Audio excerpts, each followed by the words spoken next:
stress reliever na rin po sa ating lahat with everything that's going on. So yes po, we'll see you there! Thanks, Sam. Continue being amazing. Yes. Thank you. Yuki, please. At hindi lang siya nakakakilig, nakakaiyak at I'd like to acknowledge part of the cast as the Puntahan niyo po ang aming first solo film na almost as malapit na po yan. Halo-halong emosyon ang mararamdaman niyo sa movie na to.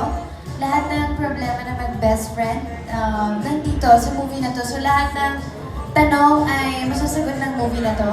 At directed by Dan Villegas from Regal Entertainment at Project 8 Projects po yan. and of course, JM. Saan ko yun eh?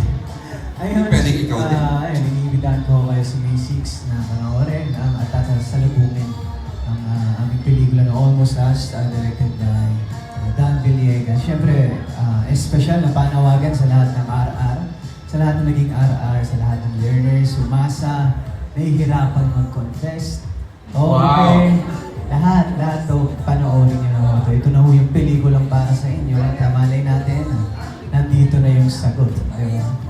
So see you guys. Alright. And with that, from Rick